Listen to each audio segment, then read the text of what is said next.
This is CBC Newsworld with a breaking news story. I'm Diane Buckner. The Conservatives have just told us that they are backing down on a contentious bit of planned legislation that had triggered plans for an opposition non-confidence vote to bring down the government. John Baird, the Minister of Transport, made the announcement moments ago. Here's that conversation.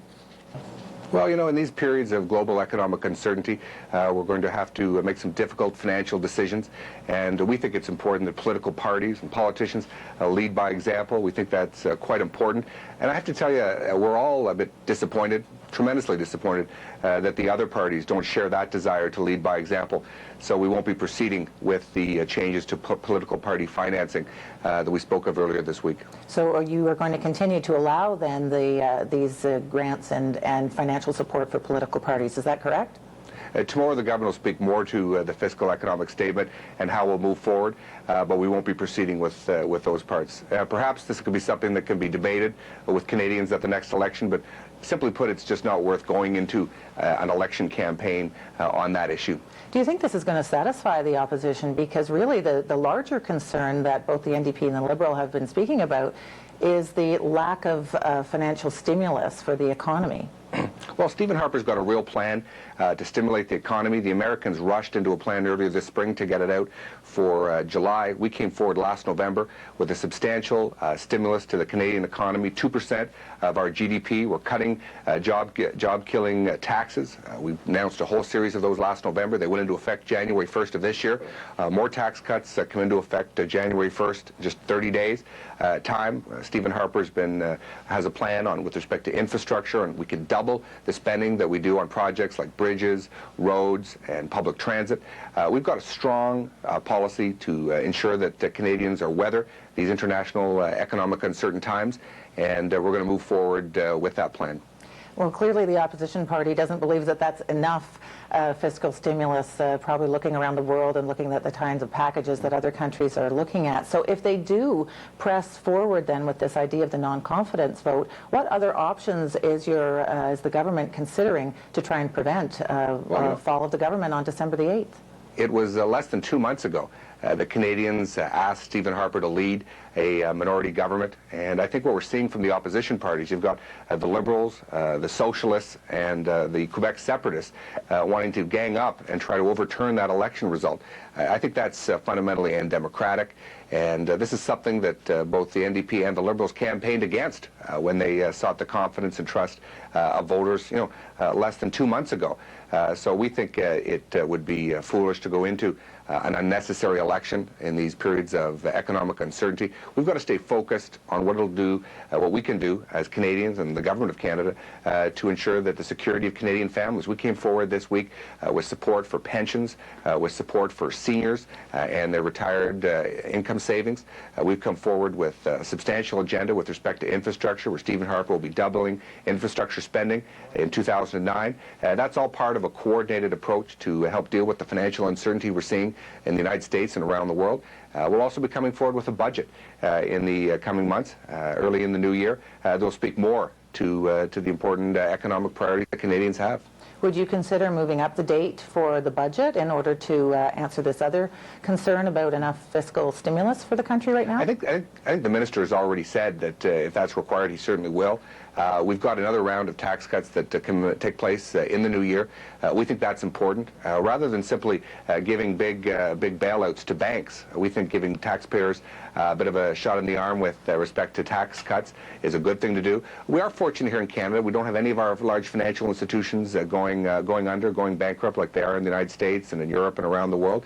The good news is that we've been providing credit, providing policies that will help provide credit to Canadian families and businesses in these economic uncertain times. But by and large, we haven't seen the kind of problems that we've seen in the United States, where deregulation gone wild has really had some substantial effects on families south of the border. How seriously is your party taking this threat to the non-confidence vote at this point? Well, it really is a threat to democracy. I mean, what we're talking about is less than 2 months after a general election campaign. The Liberal Party got the lowest percentage of popular vote ever, and now they seem to be wanting to make a deal with the Socialist NDP and with the Quebec separatists. And I mean, the whole notion of Gilles Duceppe and the Quebec separatists sitting on the government side of the House of Commons is just frankly disturbing. We think that in these period of global economic uncertainty, it's important that we have a stable government, that we continue to provide strong leadership on the economy. We're doing that. We're doing it on access to credit for Canadian families and small business. We're doing it on tax cuts. We're doing it on infrastructure. It's really a coordinated plan that has allowed Canada to have the highest growth of any of the G7 countries. A lot of people are concerned about their families, their futures, their pensions, and that's why we've moved forward aggressively in recent months with new initiatives. All right. Well, thank you very much for coming to see us today, Mr. Baird. Great to be with you, Diane. Opposition parties have insisted the campaign subsidies are not the central issue, that the lack of any fiscal stimulus to help Canada through the economic crisis is the government's dangerous policy omission. For the latest on where all of this stands now, Rosemary Barton is standing by at our Ottawa bureau. So, Rosemary, what do you make of this latest development? Well, that was a pretty significant climb down for the Conservative government. You remember up until just a number of hours ago, the government and officials within the government were still saying that they believed that this idea to end public subsidies to political parties what was sparking all of this discussion about a coalition government. So the government could be doing this perhaps to try and see if they can call the opposition parties bluff, to see whether or not the opposition parties really do believe that this is about much more than that, because they have been saying as well that this is really about the lack of economic stimulus that the government presented in the last economic update. This will surely reassure the opposition parties who rely on a lot of this funding and were very worried about the fact that the government was trying to push this ahead. But will it be enough for the opposition parties to themselves put aside this idea of a coalition government? Clearly, the government was feeling the heat here and clearly worried about what would happen in a week's time once that confidence vote rolled around and whether or not it could survive it. This is the first attempt, the first step in trying to reverse that decision. The next step could very well come tomorrow. You heard John Baird there talk about more measures that will be discussed. Jim Flaherty will likely hold some sort of press conference tomorrow to talk more about what the government plans to do. And as you rightly asked, Mr. Baird, that could involve setting a firm date for a much earlier budget, and it could involve much clearer indications of the stimulus that the government could put forward, which then, of course, it would be very difficult if all those things were in place for the opposition parties to continue their negotiations, given that these are really the two major issues, the two bones of contentions that they had with the government. Yes, the other thing, of course, I got to hear that interview twice because I did the interview and then we replayed it. And when I listened to it the second time, I heard him saying we could double the amount of money that we could put into infrastructure, for example, of rebuilding roads and bridges and so forth. So I wonder what the odds are, Rosemary, that they could take even more steps than what we've already seen today.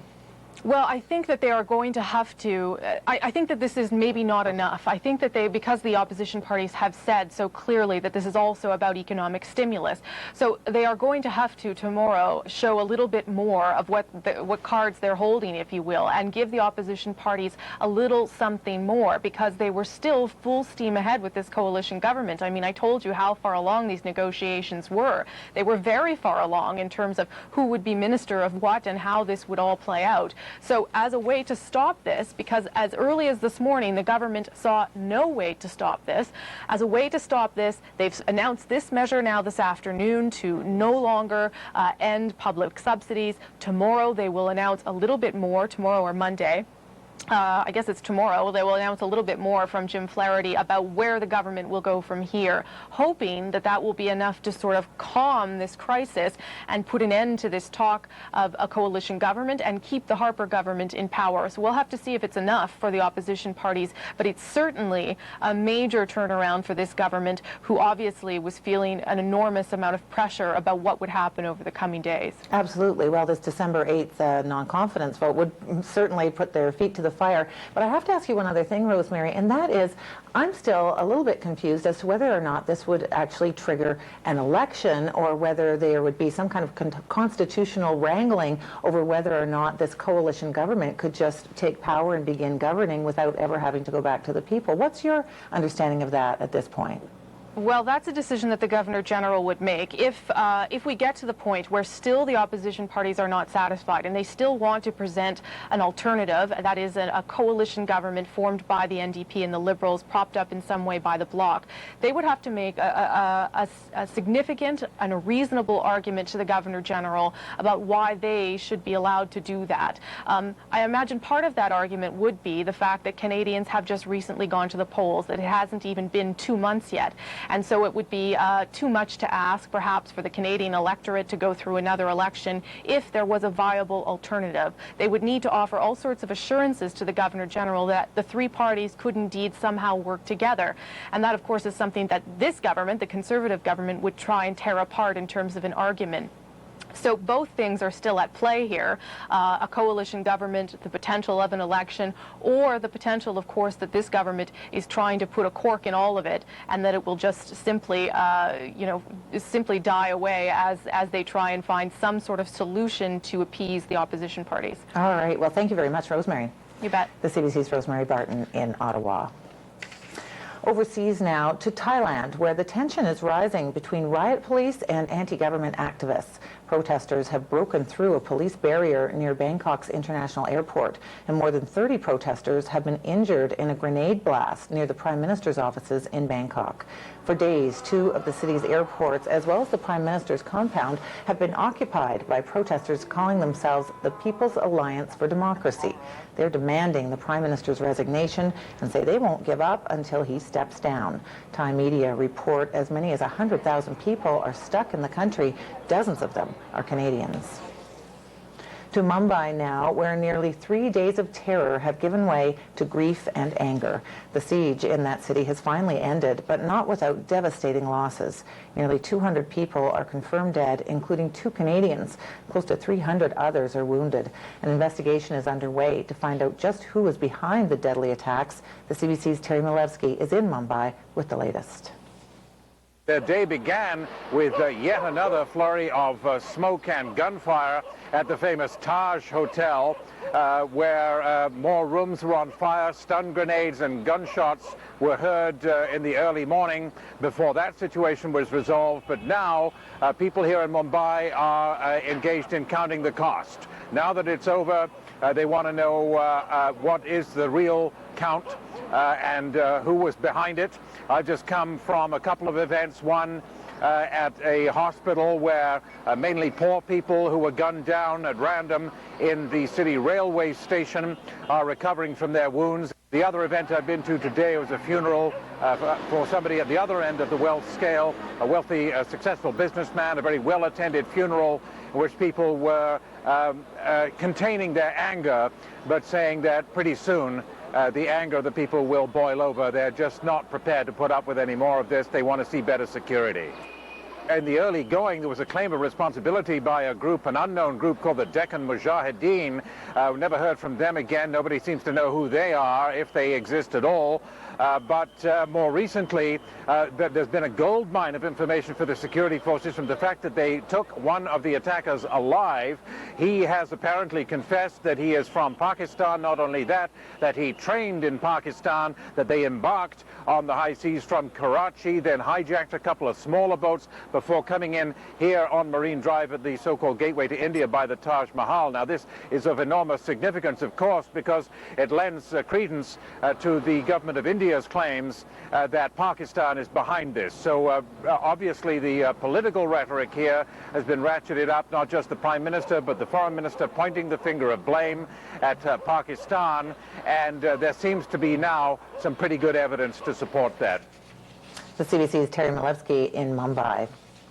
The U.S. is denouncing the attacks, which it says claim the lives of 6 of its citizens. President George Bush called the deadly assault on Mumbai brutal and says his country will do what it can to help India at this time. We mourn those who lost their lives, including American citizens. We pray that the injured will recover. We pledge the full support of the United States as India investigates these attacks, brings the guilty to justice, and sustained its democratic way of life. The leaders of India can know that nations around the world support them in the face of this assault on human dignity. And as the people of the world's largest democracy recover from these attacks, they can count on the world's oldest democracy to stand by their side. And Canadians who were caught in the violence in Mumbai attacks are starting to return home.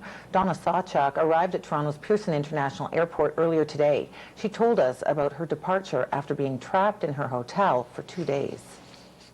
When the siege ended, we got a phone call from the lobby that said that someone will be coming to your door, knocking on the door and announcing housekeeping. And when that person does, you open your door and you exit.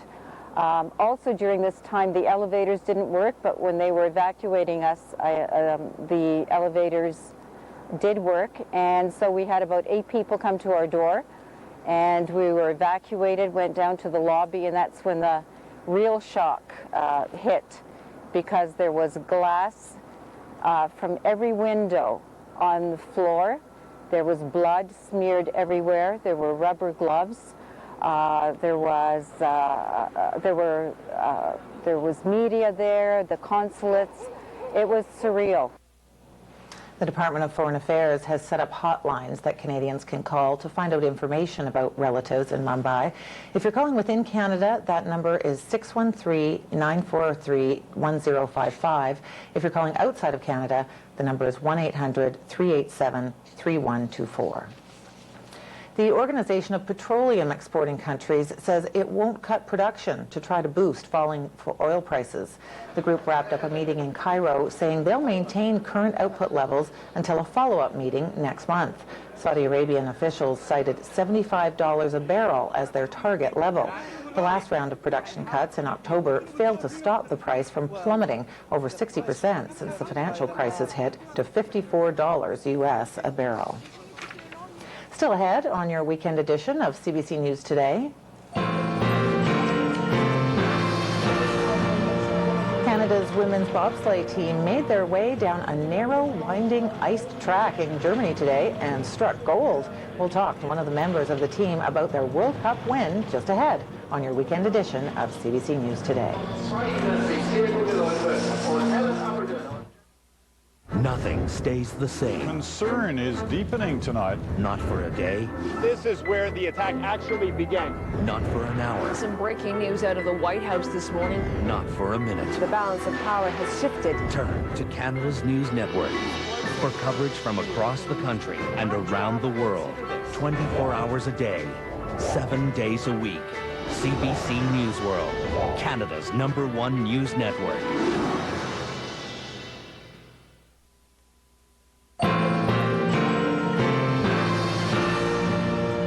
Here's another look at our top story. CBC has just learned that the Conservatives are backing down on a contentious bit of planned legislation, one that would kill subsidies for political parties. That threat had triggered opposition anger that had grown into a move to topple the government and replace it with a Liberal NDP coalition.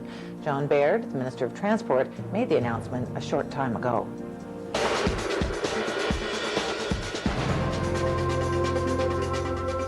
A pair of Canadians has taken an upset win in the women's bobsleigh at a World Cup event in Germany.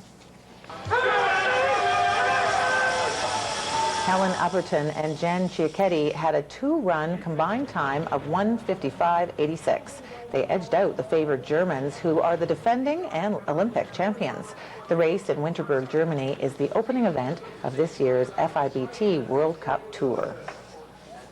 Skiers are ready to own the slopes in Lake Louise this weekend as the World Cup Alpine ski season kicks off. Men start competing in downhill and Super G races later today. And Scott Russell from CBC Sports is in Lake Louise and tells us what we can expect to see from our Canadian contenders. Diane, it's not good news. Francois Bourque had a fall in free ski before the training run yesterday, caught an edge and went into the net, twisted his knee very badly. It's a torn ACL. Francois Bourque's been evaluated by doctors in Calgary. He's back on the hill today, but he's already begun therapy. He's lost for the season, out 6 to 7 months. He'll have to have the major surgery. That's likely to be done by the people down at the University of Western Ontario, Dr. Bob Litchfield, who has operated on Jan Hudets, the Canadian downhiller, as well as Jen Simard and Steve Yzerman, the hockey player. So it's not good news for Francois Bourque as he attempts to get ready for the Olympic Games next year. Oh, what a shame. So now let's look ahead to the end of the weekend. Who do you think we're going to see on the podium? It's going to be an all-out dash here at Lake Louise. It's the great Canadian downhill, Diane, and it's wide open, absolutely perfect conditions. I can tell you that the other Canadians have been very good in the last training run. It was won by John Kuchera of Calgary. Eric Gay of Mont-Tremblant, Quebec was third, and so they're very much in contention. And you can't forget about Manuel Osborne-Paradis of Canada, who was second here a couple of years ago in the downhill. But watch out, Diane, for the big man. Bodie Miller of the United States. He's brash, but he's also brilliant, and you can bet that when everything comes into factor at the end of the day, Bodie Miller might be on that podium. Lots of high hopes for the Canadians, though. All right, well, thank you very much. Okay, Diane.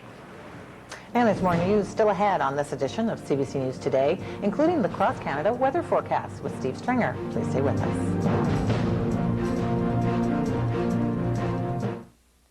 Watch CBC News Sunday night. There are some other stories. Making news tonight. Carol McNeil and Evan Solomon bring you news and more. We gain exclusive access from Afghanistan. CBC News Sunday night, Sunday at 9 on CBC Newsworld. Saturday, The debate on Afghanistan. more news, more often. Strong and realistic. Your Saturday primetime source for the latest national and international news. There is some movement CBC today in News the Saturday Report, tonight at 9 and 11 on CBC Newsworld.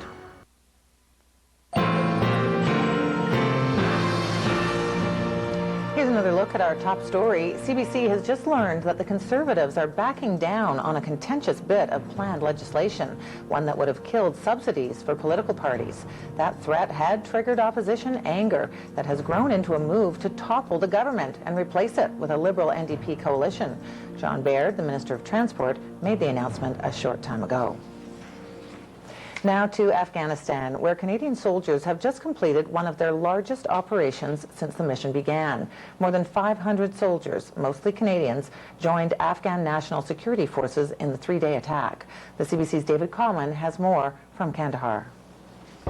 Operation Southern Vulture ended up being one of Canada's largest ever missions during its 7-year history in this country. It involved more than 500 soldiers, some of them American, some of them British commandos, but the majority Canadians. And the idea was to go into the Zari district. It has long been an area where the Taliban has held a very strategic position, where it has been much of a heartland in many ways, and certainly where more recently a large number of Taliban commanders have taken refuge and used the area to plan attacks on NATO forces, helping set out the IED factories, those improvised explosive devices, roadside bombs. In the course of this three-day operation, the Canadians did find many weapons caches, essentially explosives and weapons. They've destroyed those, and they've also taken into custody more than 20 individuals for questioning. They're describing them as insurgents, and it's not clear at this point whether any of them are those commanders that the Canadians went out on this mission to find, but we do expect to hear more on that in the coming days. David Coleman, CBC News, Kandahar.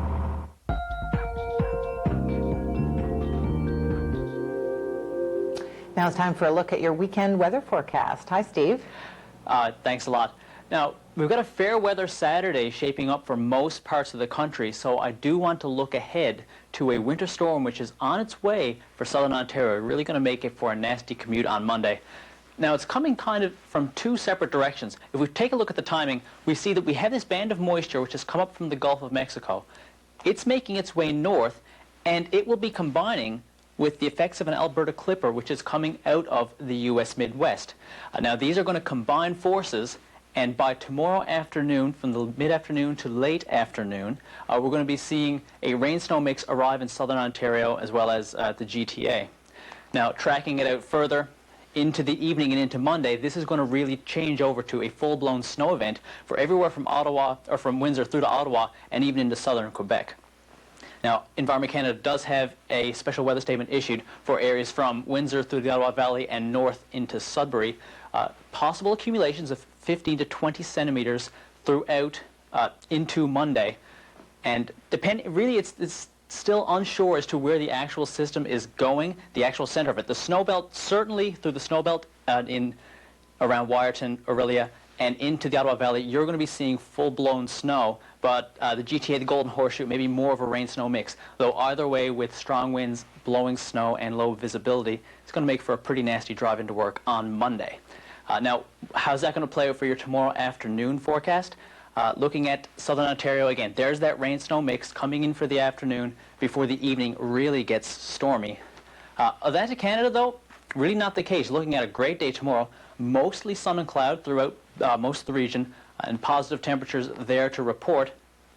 Into the west, chilly day tomorrow in Winnipeg, definitely the winter jacket weather to -9 there, though still getting a peek of the sun, and plenty of sun, though, for Saskatchewan and Alberta. Great day in Calgary, and late evening showers on the coast, 11 in Vancouver. That's the latest. Back to you. All right. Thank you very much, Steve. Now, back in the 17th century, England, religious upheaval saw Parliament ban Christmas celebrations. Well, this year, in the middle of economic upheaval, businesses are taking a page out of the Puritan playbook. They're canceling the company Christmas party. CBC's Aaron Saltzman has that story. It was the month before Christmas, and while the signs are all here, something will be missing during the holidays this year. The office Christmas party. With companies, individuals under severe stress from investments falling, from job worries and so on, we thought it would be very inappropriate for us to go out and spend money celebrating Christmas. And the $20,000 Barclays would normally spend on its party donated to charity instead. Across industries, this year the corporate Christmas bash is an endangered species. A who's who of the business world has already pulled the plug. American Express, Adidas, Viacom, Enterprise Rent-A-Car, and many who aren't canceling are scaling back dramatically. Some are simply cutting expenses. People are unsure as to what the future holds in 2009. Everyone, I think, in the industry, in ours and in others, are looking to rationalize costs. At Yahoo Canada, the party this year will be smaller, less formal, with fewer gifts. I actually expected it to be canceled and just to have something. We all understand that the economy isn't doing well this year, and I think everyone kind of expects it to be pared down. Here, too, they plan instead to donate some money to charity. For some charities, though, a lump of coal instead. Concerned it wouldn't recoup the overhead costs, Give Girls a Chance has canceled its annual holiday fundraising gala. We are basically inviting people to kick back, have a glass of wine, click onto our website, and hopefully they'll donate. So at the office this year, a little less Christmas cheer. By the way, the annual holiday party here at the CBC has also been canceled. Aaron Saltzman, CBC News, Toronto. The Space Shuttle Endeavour is on its way back to Earth. It's left the International Space Station and is scheduled to land tomorrow. Before leaving, the crew finished a photographic inspection of the spacecraft to make sure it's safe to re-enter the Earth's atmosphere. They're looking for signs that it's been damaged by space junk or other debris. The 7-member crew spent just under 12 days docked at the ISS. During that time, they set up extra kitchens and bathrooms and installed a high-tech device that turns urine and sweat into drinking water. Success on all counts. But unfortunately, the crew lost a bag of tools valued at $100,000. NASA hopes to double the space station population to 6 people by the middle of next year. That's all the time we have for this edition of CBC News Today. Remember, for news updates anytime, log on to our website at cbcnews.ca. I'm Diane Buckner. Thanks for watching. CBC News at Issue with Peter Mansbridge is up next.